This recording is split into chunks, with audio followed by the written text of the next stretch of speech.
Chapter 4. The Lure of Illumination. Sitting one day in the librarian's office in the Lorenziana Library in Florence, the conversation turned upon the subject of illumination.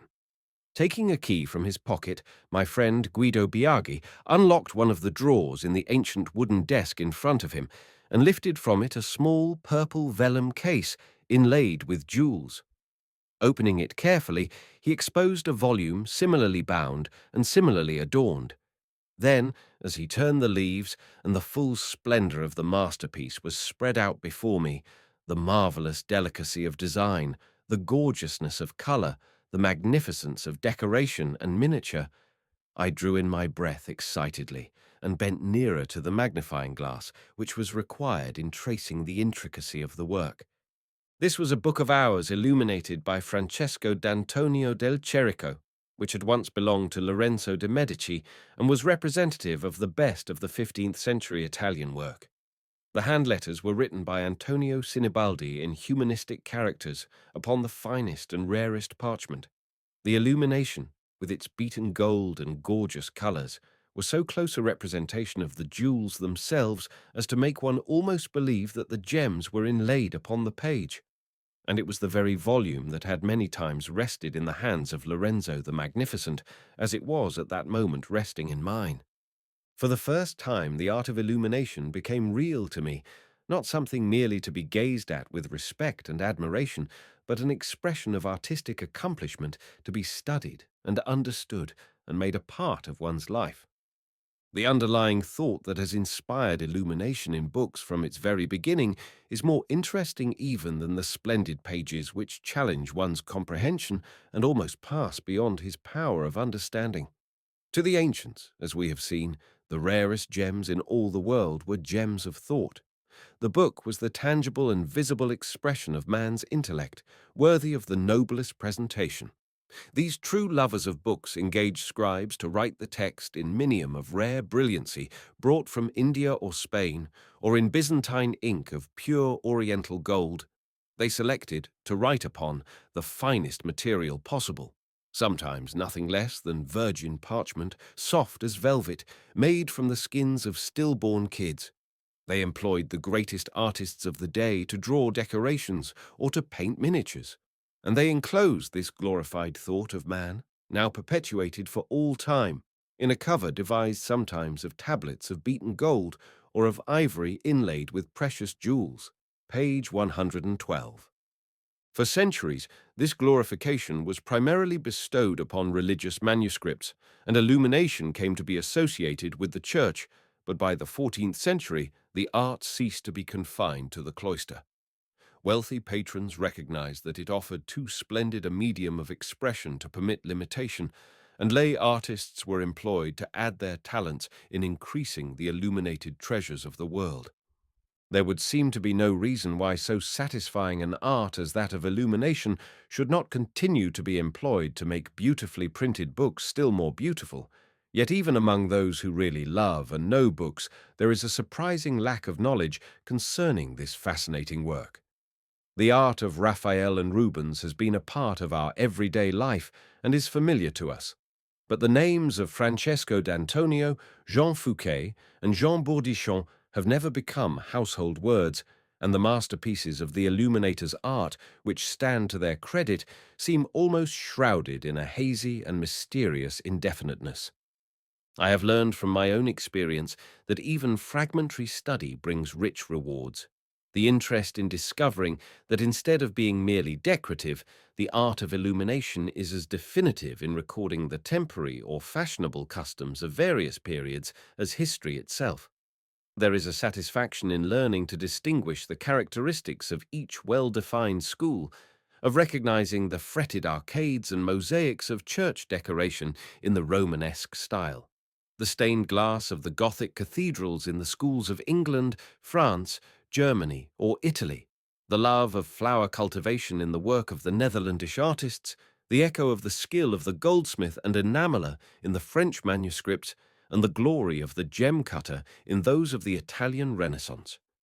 There is the romance connected with each great masterpiece as it passes from artist to patron, and then on down the centuries, commemorating loyal devotion to saintly attributes, expressing fealty at coronations or congratulations at royal marriages, conveying expressions of devotion and affection from noble lords and ladies, one to the other.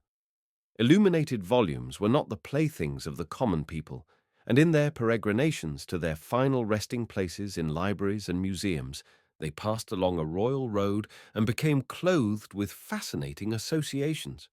There was a time when I thought I knew enough about the various schools to recognize the locality of origin or the approximate date of a manuscript, but I soon learned my presumption. Illuminators of one country, particularly of France, scattered themselves all over Europe, retaining the basic principles of their own national style, yet adding to it something significant of the country in which they worked. Of course, there are certain external evidences which help. The vellum itself tells a story. If it is peculiarly white and fine and highly polished, the presumption is that it is Italian or dates earlier than the 10th century. If very thin and soft, it was made from the skins of stillborn calves or kids and is probably of the 13th or 14th centuries. The colors, too, contribute their share. Each old-time artist ground or mixed his own pigments, red and blue, and less commonly yellow, green, purple, black, and white. Certain shades are characteristic of certain periods. The application of gold differs from time to time.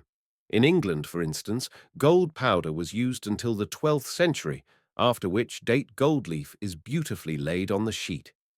The raised gold letters and decorations were made by building up with a peculiar clay after the design had been drawn in outline, over which the gold leaf was skillfully laid and burnished with an agate. As the student applies himself to the subject, one clue leads him to another, and he pursues his search with a fascination that soon becomes an obsession. That chance acquaintance with Francesco d'Antonio inspired me to become better acquainted with this art. It took me into different monasteries and libraries, always following the quest, and lured me on to further seeking by learning of new beauties for which to search and of new examples to be studied.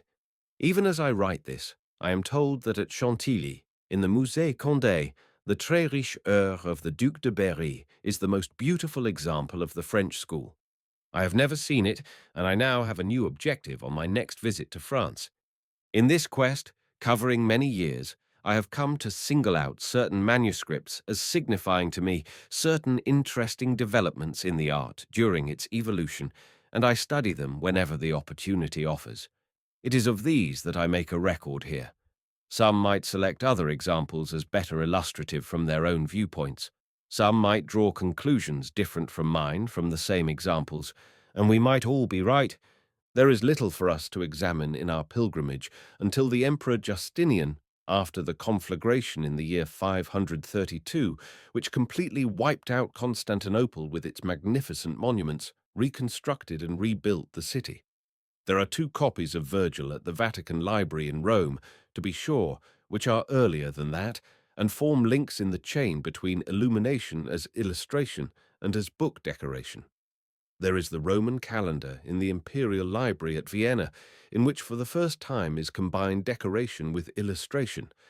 There is the Ambrosiana Homer at Milan, of which an excellent reproduction may be found in any large library, made under the supervision of Achille Ratti before he became Pope Pius XI.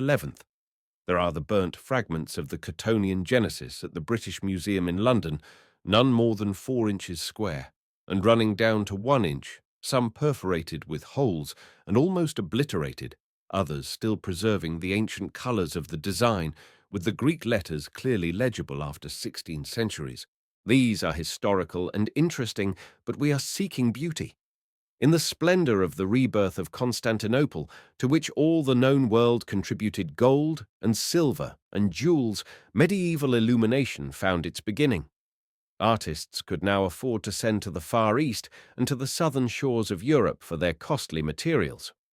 Brilliant minium came from India and from Spain, lapis lazuli from Persia and Bokhara, and the famous Byzantine gold ink was manufactured by the illuminators themselves out of pure Oriental gold. The vellum was stained with rose and scarlet tints and purple dyes, upon which the gold and silver inks contrasted with marvelous brilliancy. Gorgeousness was the fashion of the times in everything from architecture to dress, and in the wealth and sumptuous materials at their command, the artists mistook splendor for beauty. The Byzantine figure-work is based upon models as rigid as those of the Egyptians and shows little life or variety. Landscapes and trees are symbolic and fanciful. Buildings have no regard for relative proportions and are tinted merely as parts of the general color scheme. The illuminators adhered so closely to mechanical rules that the volumes lack even individuality.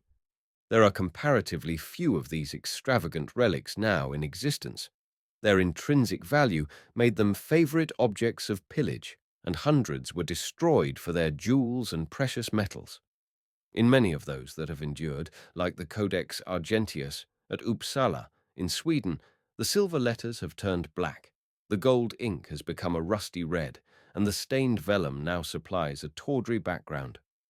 After passing the early stages of the art, there are 10 examples I particularly like to keep fresh in my mind as showing the evolution of that insatiable desire on the part of book lovers of all ages to enrich the book.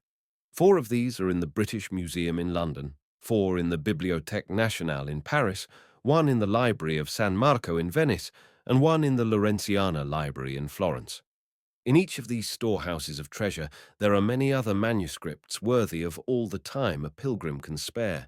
But these 10 represent different schools and different epochs, and in my own study have combined to make illumination a living art and a romantic history. The Lindisfarne Gospels is where I start my illuminated pilgrimage. It takes me back to the 7th century, when the world was shrouded in darkest ignorance, and is a reminder that except for the development in the Irish monasteries, as typified by early illuminated volumes such as this, knowledge of books might have almost wholly disappeared. It recalls the asceticism of those early Irish monks carried even to a point of fanaticism. Their toilsome pilgrimages to Rome, visiting the different monasteries and collecting, one by one, the manuscripts to bring back to form those early libraries that kept alive the light of learning. The Irish school of writing and painting passed over to England through the monasteries established by the Irish monks in Scotland, and the earliest of the English settlements was Lindisfarne. It was here that the Gospels, one of the most characteristic examples of the Celtic school, as translated to northern England, was produced. Such knowledge of its date and origin as exists rests upon a colophon added at the end of the manuscript, probably in the 10th century, which would seem to place the date of the execution of the work at about the year 700. For nearly 2 centuries it remained as the chief treasure of Lindisfarne. In 875, so the tradition runs, in order to escape from the invasion of the Danes, it was decided to remove the body of St. Cuthbert and the most valued relics to the mainland, and the Gospels was included. When the attempt was made to cross over to Ireland, according to the legend, the ship was driven back by storm, and the chest containing the precious volume was lost overboard. Here is the quaint chronicle. In this storm, while the ship was lying over on her side, a copy of the Gospels, adorned with gold and precious stones, fell overboard and sank into the depths of the sea. Accordingly, after a little while, they bend their knees and prostrate themselves at full length before the feet of the sacred body, asking pardon for their foolish venture. And then they seize the helm and turn the ship back to the shore and to their fellows, and immediately they arrive there without any difficulty, the wind blowing astern. Amidst their lamentations in this distress, at length the accustomed help of their pious patron came to their aid, whereby their minds were relieved from grief and their bodies from labor, seeing that the Lord is a refugee of the poor, a helper in time of trouble. For appearing in a vision to one of them, Hunred by name, he bade them seek, when the tide was low, for the manuscript. For perchance, beyond the utmost they could hope, they would, by the mercy of God, find it. Accordingly, they go to the sea, and find that it had retired much farther than it was accustomed, and after walking 3 miles or more, they find the sacred manuscript of the Gospels itself, exhibiting all its outer splendor of jewels and gold, and all the beauty of its pages, and writing within, as though it had never been touched by water. And this is believed to be due to the merits of St. Cuthbert himself, and of those who made the book, namely Bishop Eadfrith of holy memory, who wrote it with his own hand in honour of the blessed Cuthbert, and the venerable Ethelwald, his successor, who caused it to be adorned with gold and precious stones, and St. Bilfrith the anchorite, who, obeying with skilled hands the wishes of his superior, achieved an excellent work. For he excelled in the goldsmith's art. This quotation from Mr. Eric George Miller's introduction to the facsimile reproduction of this famous manuscript, published by the British Museum, is given at such length to emphasize at the very beginning of this pilgrimage the important place given to these manuscripts in the communities for which they were prepared. The fact that such a legend exists at all attests the personality the manuscript had assumed. It was my very great pleasure, the last time I studied the Gospels, to have Mr. Miller, who is an assistant in the Department of Manuscripts at the British Museum, explain many things in connection with it which could not be gleaned without the exhaustive study which he has given to it. The Gospels includes 258 leaves of heavy vellum, measuring about 13 by 10 inches. The Latin text is written in beautifully designed, semi-uncial characters. These differ from the capital letters only by their relatively greater roundness, inclination, and inequality in height. This style of lettering obtained until the 8th or 9th century, when the semi-uncial character became the transition to the minuscule. There are 5 full pages of decoration, in cruciform design of most extraordinary elaboration, 6 pages of ornamented text, 4 full-page miniatures of the evangelists, in which the scribes are drawn in profile, seated, with cushion, desk, and footstool.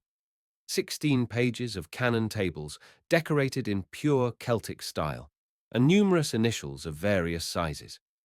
The great interest in this manuscript lies in the cruciform pages. When I first saw them, I thought the work a marvelous example of the amount of intricate design an artist could devise within a given area of space. Then, as I studied them, came the realization that, complicated as they were, there was a definite plan the artist had established and followed, which preserved the balance of coloring and design. In the illustration here given, page 124, Mr. Miller showed me how he has ingeniously unraveled the knots.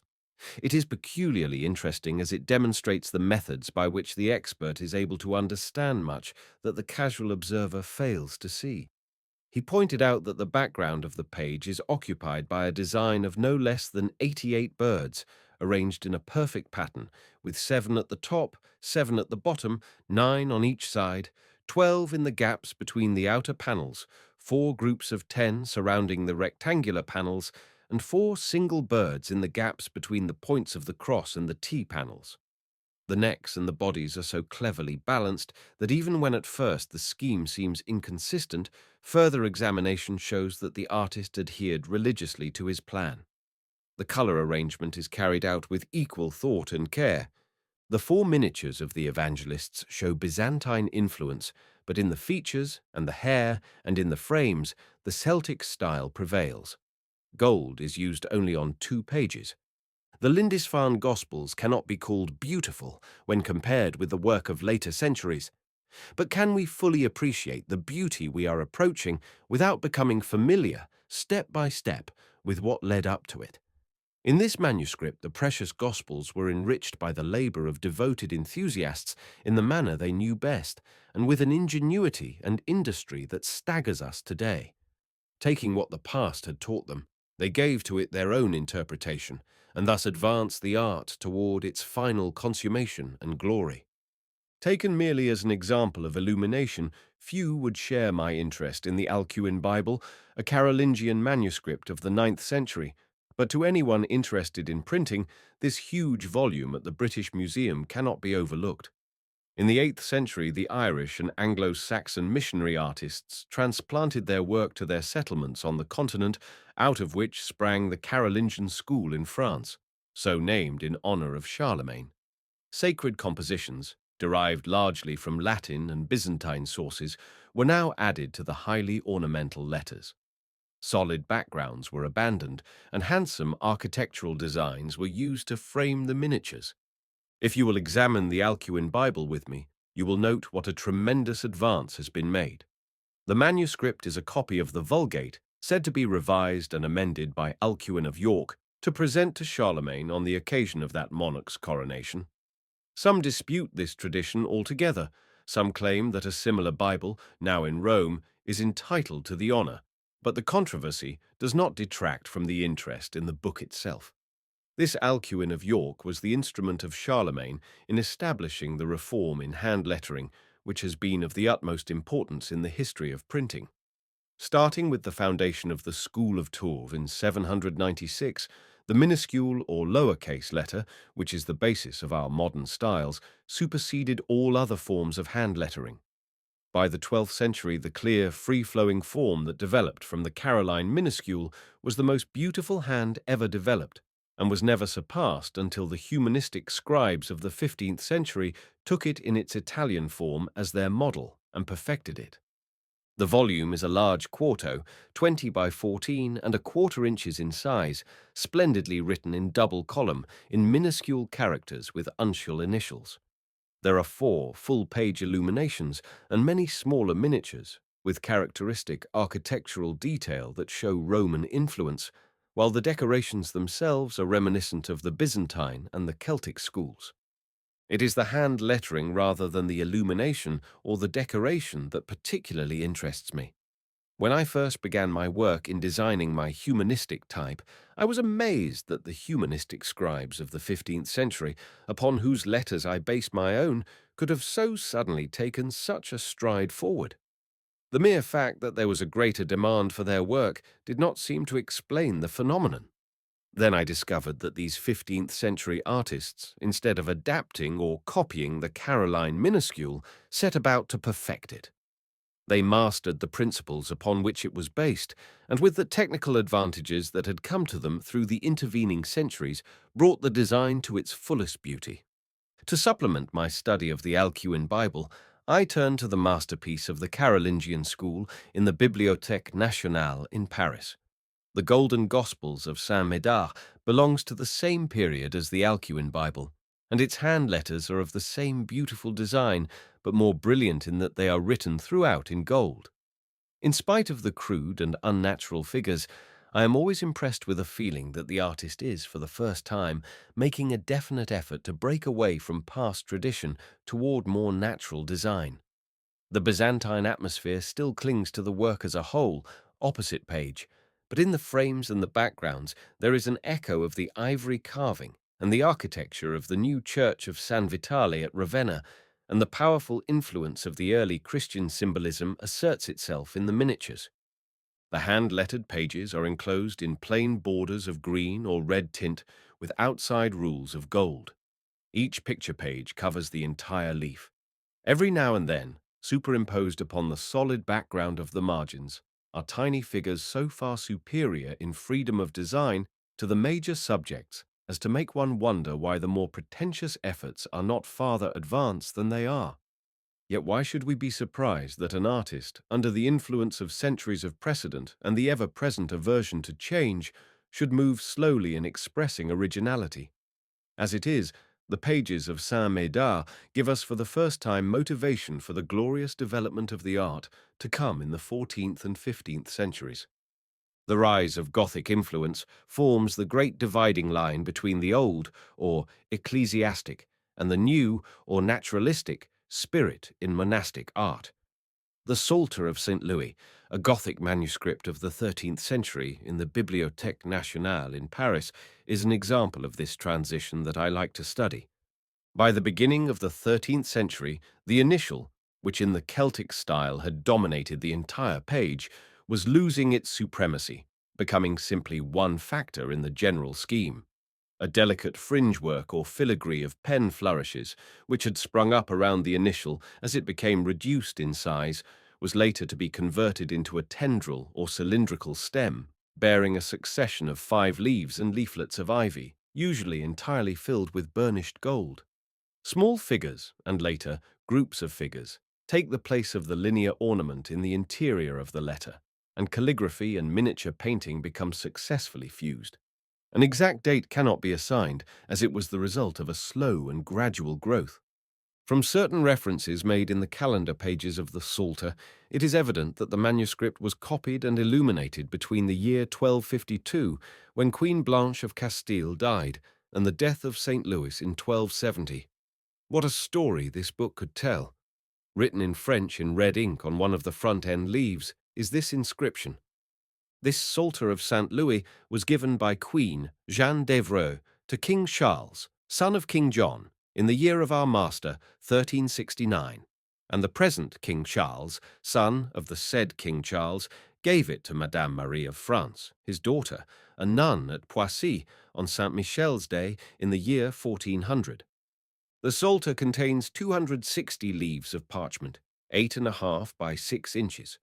Of these, 78 are small, beautiful miniatures depicting the principal scenes in the early books of the Old Testament, and 8 are illustrations to the Psalms, the remaining leaves being occupied by the text.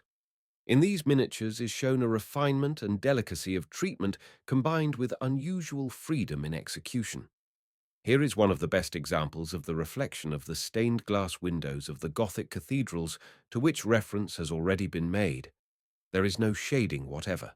The body colour is laid on the design in flat tints, finished by strokes of the pen.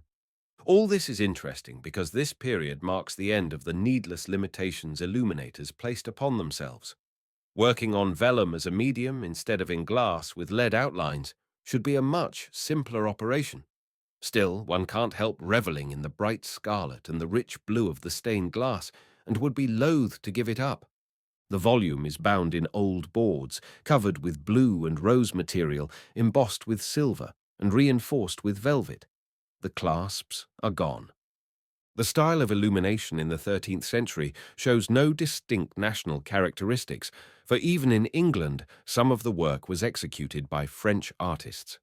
The initial is usually set within a frame shaped to its outline, the ground being either of gold, slightly raised or burnished, or of colour, especially dark blue and pale tints of salmon, grey, or violet, sometimes edged with gold. Queen Mary's Psalter, a superb example of the English school in the early 14th century, is a landmark in our pilgrimage because, in addition to its surpassing beauty, it is an example of illumination sought for its own artistic value instead of being associated wholly with devotional manuscripts. No one can examine the charming series of little tinted drawings in the margins of the litany without being convinced that the artist, whoever he may have been, was quite familiar with the world outside the church. The earliest note of ownership in this manuscript is of the 16th century. This boke was sometime the Earl of Rutland's, and it was his will that it shoulder by succession all way go to the land of Rutland, or to him that lineally succeeds by reason of inheritance in the said land. How fascinating these records are, made by different hands as the precious manuscripts are passed on down the ages. Even though we have no absolute knowledge of which Rutland is meant, an added personality is given to the pages we are now permitted to turn and to admire. In this manuscript there is also a second note, written in Latin on the flyleaf at the end, paying a tribute to a certain Baldwin Smith, an honest customs officer who frustrated an attempt to ship the volume out of England and presented it to Queen Mary. It is now in the British Museum. Whether or not this was Queen Mary's first acquaintance with the manuscript is not known, but from the binding she put on it, she surely considered it a highly prized personal possession. It would naturally be of special interest to her because of its connection with the old liturgy she was so anxious to restore. The silver gilt clasp fittings are missing now. The crimson velvet with the pomegranate, the Queen's badge, worked in coloured silks and gold thread on each cover, are worn and shabby. But on the corner, plates the engraved lion, dragon, portcullis, and fleur-de-lis of the Tudors are still triumphant. The manuscript, executed upon thin vellum and consisting of 320 leaves, about 11 by 7 inches, opens with a series of 228 pen and ink drawings. In most cases, there are 2 designs on each page, illustrating Bible history from the creation down to the death of Solomon, page 134.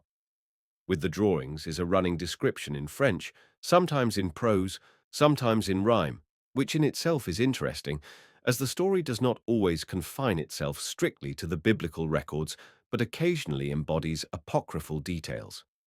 The drawings themselves are exquisite, and in the skill of execution mark another tremendous advance in the art of illumination. They are delicately tinted with violet, green, red, and brown. The frame is a plain band of vermilion, from each corner of which is extended a stem with 3 leaves tinted with green or violet. Following the series of drawings comes a full page showing the tree of Jesse, and 3 other full pages depicting the saints, 1 page of 4 compartments and 2 of 6. The text, from this point, represents the usual form of the liturgical psalter, the psalms being preceded by a calendar 2 pages to a month and followed by the canticles, including the Athanasian Creed, and then by the litany. In the Psalter, the miniatures show incidents from the life of Christ. The canticles depict scenes from the Passion, while in the litany are miniatures of the saints and martyrs. The initials themselves are elaborate, many containing small miniatures, and all lighted up with brilliant colors and burnished gold.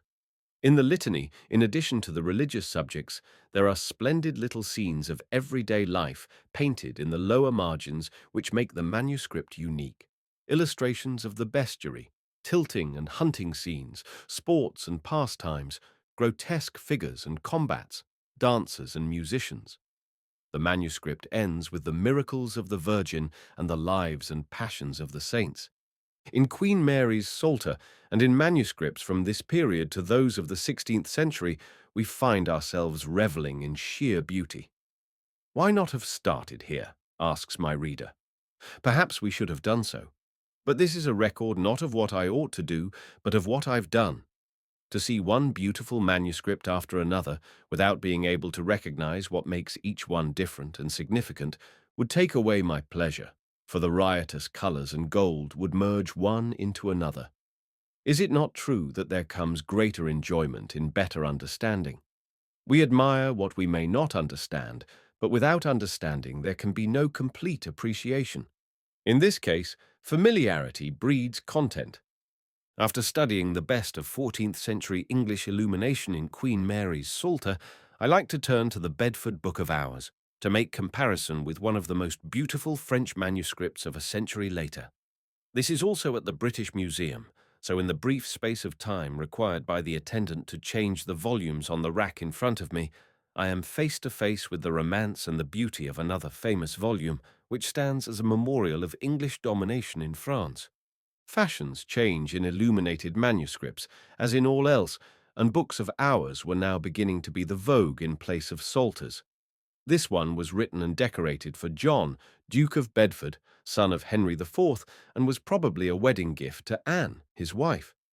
This marriage, it will be remembered, was intended to strengthen the English alliance with Anne's brother, Philip of Burgundy. On the blank page on the back of the Duke's portrait is a record in Latin made by John Somerset, the king's physician, to the effect that on Christmas Eve, 1430, the Duchess, with her husband's consent, presented the manuscript to the young King Henry VI, who was then at Rouen, on his way to be crowned at Paris. Such notes, made in these later illuminated volumes, are interesting as far as they go, but there is so much left unsaid. In the present instance, how came the manuscript, 100 years later, in the possession of Henri II and Catherine de' Medici of France? After being thus located, where was it for the next 100 years before it was purchased by Edward Harley, 2nd Earl of Oxford, from Sir Robert Worsley's widow, to be presented to his daughter, the Duchess of Portland? These are questions that naturally arise in one's mind as he turns the gorgeous pages, for it seems incredible that such beauty could remain hidden for such long periods. Now, happily, through purchase in 1852, the manuscript has reached its final resting place.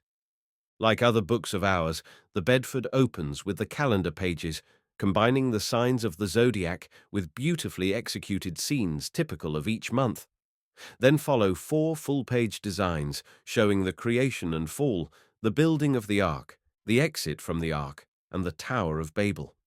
The sequences of the Gospels come next, then the hours of the Virgin, with penitential psalms and litany, the shorter hours, the vigils of the dead, the 15 joys, the hours of the Passion, the memorials of the saints, and various prayers. Throughout the 289 leaves, a little larger than 10 by 7 inches, are 38 full-page miniatures that are masterpieces, particularly the Annunciation, with which the hours of the Virgin begin.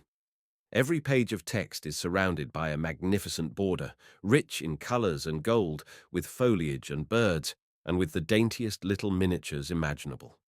While these borders are based upon the ivy leaf pattern, it resembles the style that carries the illumination through the leaf, bud, and flower up to the fruit itself, which one associates more with the Flemish than the French school. The work is really a combination of the French and Flemish schools, but is essentially French in its conception and execution.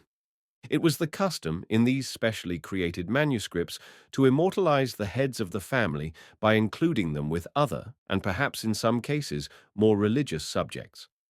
In this Book of Hours, the Duke of Bedford is depicted, clad in a long, fur-lined gown of cloth of gold, kneeling before St. George, and the portrait is so fine that it has been frequently copied.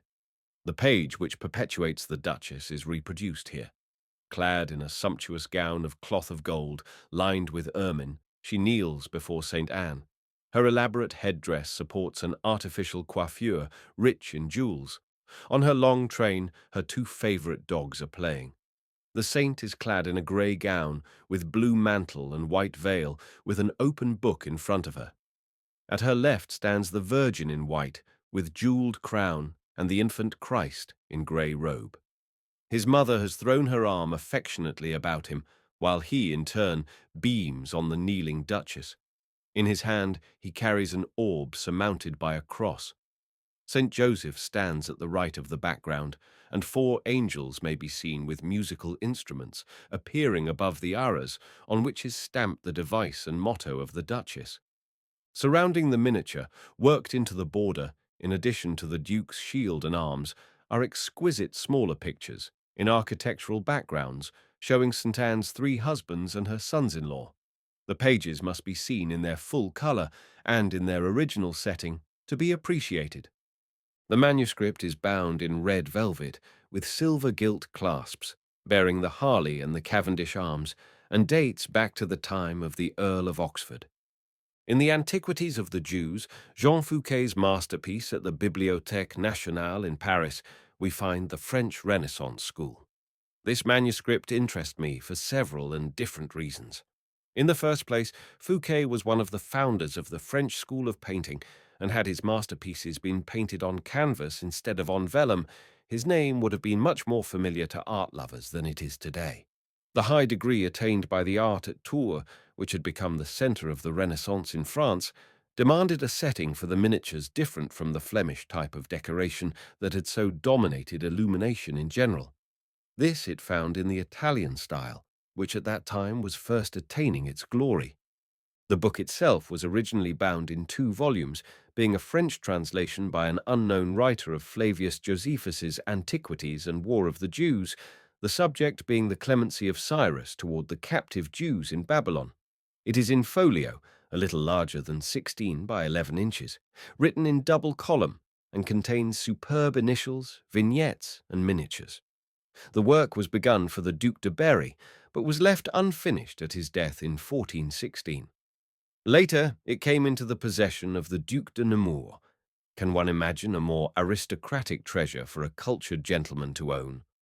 It was probably begun very early in the 15th century and completed between the years 1455 and 1477. A note at the end of the first volume, which contains 311 leaves, by François Robertet, secretary of Pierre II, Duc de Bourbon, states that 9 of the miniatures are by the hand of that good painter of King Louis XV, Jean Fouquet, native of Tours. For over 200 years, this first volume, containing books 1 to 14 of the Antiquities of the Jews, has been in the Bibliothèque Nationale. It is bound in yellow morocco and bears the arms of Louis XV. The second volume was considered lost. In 1903, the English collector, Mr. Henry Yates Thompson, purchased the missing copy in London at a sale at Sotheby's. This contained books 15 to 20 of the Antiquities of the Jews and books 1 to 7 of the War of the Jews, but it was imperfect in that a dozen pages of miniatures had been cut out. 2 years later, Sir George Warner discovered 10 of these filched leaves in an album of miniatures that at some time had been presented to Queen Victoria and were in her collection at Windsor Castle. As soon as Mr. Thompson heard of this discovery, he begged King Edward VII to accept his volume in order that the leaves might be combined. The English monarch received the gift with the understanding that he, in turn, might present the restored manuscript to the President of the French Republic. This gracious act was accomplished on March 4th, 1906, and now the two volumes rest side by side in the Bibliothèque Nationale, reunited for all time after their long separation. If books possess personalities, surely no international romance ever offered greater material for the novelist's imagination. Now our pilgrimage takes us from Paris to Venice to study that priceless treasure of the Library of San Marco, the Grimani Breviary, the gem of the Flemish school, which should properly be called Netherlandish. This style overlapped distinctly into Germany and France, and further complicated any certainty of identification by the fact that the number of Netherlandish illuminators was large, and they scattered themselves over Europe, practicing their art and style in France, Germany, and Italy. They all worked with the same minute care, and it is practically impossible to identify absolutely the work even of the most famous artists. There has always been a question whether the chief glory of the Grimani Breviary belonged to Hans Memling or to Gerard van der Meyer. But from a study of the comparative claims, the Memling enthusiasts would seem to have the better of the argument. Internal and external evidence place the date of the execution of the Grimani Breviary at 1478 to 1489, 10 years being required for its completion. It is believed that the commission was given by Pope Sixtus IV. The pontiff, however, died before the volume was finished, and it was left in the hands of one of the artists engaged upon it. Antonello di Messina purchased it from this artist, who is supposed to have been Hans Memling, and brought it to Venice, where he sold it for the sum of 500 ducats to Cardinal Domenico Grimani, whose name it bears. This Cardinal Grimani was a man noted not only for his exemplary piety, but also as a literary man of high repute and a collector of rare judgment. When he died, the breviary was bequeathed to his nephew, Marino Grimani, Patriarch of Aquileia, on the condition that at his death the precious manuscript should become the property of the Venetian Republic. Marino carried the breviary with him to Rome, where it remained until his death in 1546. In spite of his precautions, however, this and several other valuable objects would have been irretrievably lost had not Giovanni Grimani, Marino's successor as Patriarch at Aquileia, searched for it and finally recovered it at great cost to himself. In recognition of his services, Venice granted Giovanni the privilege of retaining the manuscript in his possession during his lifetime.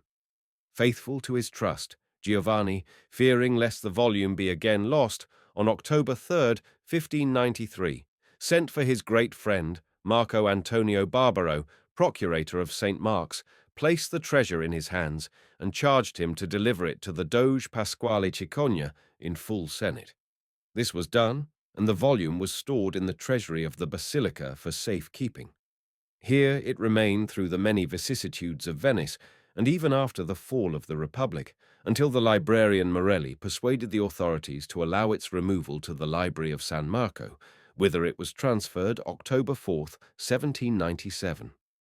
When the breviary was delivered to the Doge Pasquale, the Republic voted to entrust the binding to one Alessandro Vittoria. The cover is of crimson velvet, largely hidden by ornaments of silver gilt.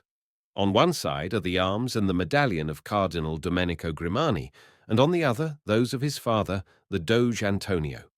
Both covers contain further decorations and Latin inscriptions, relating in the first case to the gift, and in the other to its confirmation.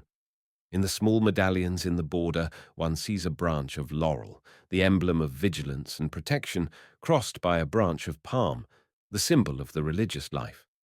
The dove typifies purity, and the dragon stands for defense. The volume itself contains 831 pages, about 10 by 9 inches in size. There are the usual calendar pages, containing the signs of the zodiac, and further decorated with small miniatures, alternating with 12 superb full-page illumination showing the occupations of the months. Following these come the prayers, with 60 additional full-page miniatures based on Bible history or the lives of the saints. At the end are 18 pages with smaller miniatures assigned to the saints of special devotion, placed at the beginning of the office dedicated to each. The marginal decorations throughout the book are wonderfully wrought. Some pages are adorned with perpendicular bands with constantly varying color combinations. Arabesques of all kinds are used, and interspersed among the ornamentation are flowers and fruits, animals, birds, fishes, and all kinds of natural objects. In addition to these, one finds little buildings, landscapes, architectural ornaments, statues, church ornaments, frames, vases, cameos, medals, and scenes from Bible history and from everyday life as well, all showing the genius of the artists who put themselves into the spirit of their work. When the old campanile fell in 1902, one corner of the library of San Marco was damaged. Immediately, telegrams poured in from all over the world, anxiously inquiring for the safety of the Grimani breviary. Fortunately, it was untouched. The last time I saw this precious manuscript was in 1924. Dr. Luigi Ferrari, the librarian, courteously took the volume from its case and laid it tenderly on a low table, extending to me the unusual privilege of personal examination. Thus, I could turn the pages slowly enough to enjoy again the exquisite charm of its miniatures, the beauty of its coloring, and to assimilate the depth of feeling which pervades it throughout. My friends at the British Museum think that in the Flemish pages of the Sforza Book of Hours, they have the finest example of the Flemish school. They may be right, but no miniatures I have ever seen have seemed to me more marvelously beautiful than those in the Grimani breviary. Whenever I examine a beautiful manuscript and take delight in it, I find myself comparing it with the Italian masterpiece of Francesco d'Antonio del Cerico. It may be that this is due to my dramatic introduction to that volume as recorded at the beginning of this chapter. Its date is perhaps half a century earlier than the Hours of Anne of Brittany. It is of the same period as the Grimani breviary and the Antiquities of the Jews. It is 50 years later than the Bedford Book of Hours, and a century and a half later than Queen Mary's Psalter. Which of all these magnificent manuscripts is the most beautiful? Who would dare to say? In all there is found the expression of art in its highest form. In each the individual admirer finds some special feature, the beauty of the designs, the richness of the composition, the warmth of the coloring, or the perfection of the execution that particularly appeals. When one considers the early civilization of Italy and the heights finally attained by Italian illuminators, it is difficult to understand why the intervening centuries show such tardy recognition of the art. Even as late as the 12th century, with other countries turning out really splendid examples, the Italian work is of a distinctly inferior order. But by the middle of the 13th century, the great revival in art brought about by Cimabue and Giotto stimulated the development in illumination. During the next 100 years, the art became nationalized. The ornament diverged from the French type and assumed the peculiar straight bar or rod with profile foliages and the sudden reversions of the curves with change of color, which are characteristic of 14th century Italian work. The miniatures, introducing the new Tuscan manner of painting, entirely refashioned miniature art. The figure becomes natural, well-proportioned, and graceful, the heads delicate in feature and correct in expression. The costumes are carefully wrought, the drapery folds soft, yet elaborately finished. The colors are vivid but warm, the blue being particularly effective. The vine stem style immediately preceded the classic revival, which came when the Medici and other wealthy patrons recognized the artistic importance of illumination. In this style, the stems are coiled most gracefully, slightly tinted, with decorative flowerets. The grounds are marked by varying colors in which the artists delicately trace tendrils in gold or white. The great glory of Italy in illumination came after the invention of printing. Aside from the apprehensions of the wealthy owners of manuscript libraries that they would lose prestige if books became common, beyond the danger to the high-born rulers of losing their political power if the masses learned argument from the printed book, these true lovers of literature opposed the printing press because they believed it to cheapen something that was so precious as to demand protection. So they vied with one another in encouraging the scribes and the illuminators to produce handwritten volumes such as had never before been seen. Certainly the Book of Hours of D'Antonio is one of the marvels of Florentine art. The 9 full-page miniatures have never been surpassed. No wonder that Lorenzo de' Medici, lover of the beautiful, should have kept it ever beside him. The delicate work in the small scenes in the calendar is as precise as that in the larger miniatures. The decoration, rich in the variety of its design, really surpassed the splendor and glory of the goldsmith's art. Page 146. Some deplore the fact that England lost this treasure when the Italian government purchased the Ashburnham collection in 1884, but if there ever was a manuscript that belongs in Florence, it is this. You may still see D'Antonio's masterpiece at the Lorenziana Library, but it is no longer kept in the ancient wooden desk. The treasures of illumination are now splendidly arrayed in cases where all may study and admire. There are heavy choir books, classic manuscripts, books of hours, and breviaries, embellished by Lorenzo Monaco, master of Fra Angelico, by Benozzo Gozzoli, whose frescoes still make the Riccardi famous, by Gherardo and Clovio, and by other artists whose names have long since been forgotten, but whose work remains as an everlasting monument to a departed art that should be revived.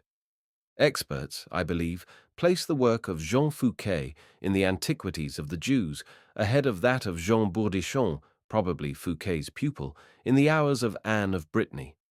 But frankly, this 16th-century manuscript at the Bibliothèque Nationale in Paris always yields me greater pleasure. Perhaps this is in compensation for not knowing too much. I will agree with them that the decorative borders of Fouquet are much more interesting than Bourdichon's, for the return of the Flemish influence to French art at this time was not particularly fortunate. In the borders of the Grimani breviary, realism in reproducing flowers, vegetables, bugs, and small animal life would seem to have been carried to the limit, but Bourdichon went the Grimani one better and on a larger scale. The reproductions are marvelously exact, but even a beautifully painted domesticated onion on which a dragonfly crawls, with wings so delicately transparent that one may read the letter it seems to cover, is a curious accompaniment for the magnificently executed portraits of Anne and her patron saints in the miniature pages. Here the artist has succeeded in imparting a quality to his work that makes it appear as if done on ivory instead of vellum. The costumes and even the jewels are brilliant in the extreme. The floral decorations shown in the reproduction opposite are far more decorative than the vegetables, but I still object to the caterpillar and the bugs.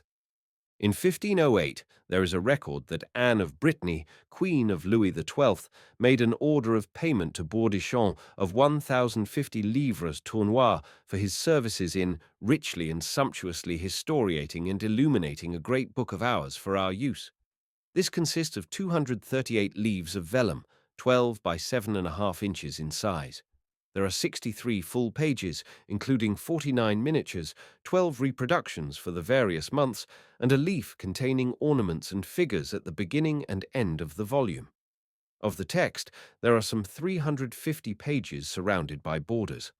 The Italian influence shows in the architectural and sculptural decorations, just as the Flemish obtains in the borders. The manuscript is bound in black shagreen, with chased silver clasps. The question naturally arises as to the reason for the decline and practically the final extinction of the art. I believe it to be that which the princely Italian patrons foresaw. Their apprehensions, though selfish in motive, have been confirmed by history. The invention of printing did make the book common, and as such, its true significance came to be forgotten because of greater familiarity. The book, as the developer of the people in science and in literature, crowded out the book as an expression of art. I wonder if it is too late to revive illumination. Never has there existed in America or England a keener appreciation of beautiful books. Never have there been so many lovers of the book blessed with the financial ability to gratify their tastes. There are still artists familiar with the art, who, if encouraged, could produce work worthy of the beautifully printed volumes the best presses are capable of turning out. What is lacking is simply a realization that illumination stands side by side with art at its best. In America, the opportunities for studying illumination are restricted, but a student would have no difficulty in finding in certain private collections and in a few public libraries more than enough to establish his basic understanding of the art. The great masterpieces are permanently placed now, and strictly enforced laws prevent national monuments from being further transferred from one country to another. But even of these, excellent facsimile reproductions have been made and distributed throughout the world. No true lover of art visits Europe without first preparing himself by reading and study for a fuller understanding and more perfect enjoyment of what he is to find in the various galleries. Assuming that no one can be an art lover without also being a lover of books, it is perhaps a fair question to ask why he should not make an equal effort to prepare himself to understand and enjoy those rich treasures in the art of illumination which are now so easily accessible.